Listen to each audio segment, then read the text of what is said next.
Overall, it seems like a really good signing for Town. Free agent, 24 years of age, versatile, ticks all the Kieran McKenna boxes. And yeah, from a West Ham fan, it seems annoying that you've seen an academy graduate leave on a free, but he's Yeah, going to a good club. I always say sometimes, and I think most football fans will get one way say here, you become fans of the player. Obviously, your priority is your football club, but occasionally there's players, or quite often there's players that capture you a little bit. And even when they leave your club, you remain a fan of that person. You think, just, I hope you go on and do well. Ben Johnson's one of them for me. I do genuinely wish him all. There's some players that leave West Ham I'm not that bothered by because for whatever reason they didn't give everything to the club, they didn't have that big impact at the club, whatever. Just what they've gone. I forget about them as soon as they leave to some extent.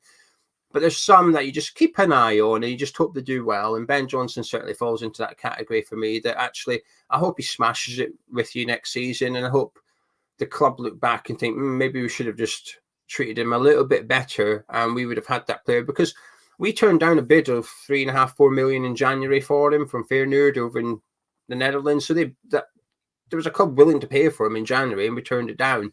And obviously he's gone for free now, so it was a bit of perhaps a silly decision in the end. Because obviously with all the eyes on PSR these days, because he's an academy graduate, it's 100% pure profit as well. So an error, but I think it maybe just showed the arrogance that they thought Ben Johnson would just sign a new contract. I think there's a belief with some people that West Ham took advantage of his professionalism because even though he wasn't playing, it was quite often there'd be an away game and he'd be the extra man. So you've got your starting 11, you've got your bench, and you've got that one other guy that's there in case something happens in the warm up.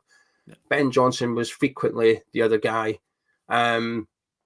And I think maybe the club just took advantage of the fact that he was willing to be that person without really complaining too much. He'd turn up to training on Monday, give 100%, and be the extra man on Saturday again. I think maybe the club just thought, you'll just sign. It's Ben Johnson. He'll sign a new contract. Don't worry about it. But actually, and in fairness to the club, they were almost correct because he waited up until a week before his contract expires to decide, you know what, no, I'm leaving. I'm going to go somewhere else. And he's had various offers. He had more offers on the table than Ipswich Town. And I think this is maybe credit to your club and your manager in particular, because I think he was the one that won Ben Johnson over. I think it was him in particular that impressed Ben Johnson with what he knew about Ben and what he said to Ben and what he wants to do with Ben. And I think that made Johnson maybe just feel a little bit of a cuddle, perhaps, that West Ham weren't showing him over the last few years, and he felt wanted at a football club, not something he's felt at West Ham for a couple of seasons. So I wish him all the best.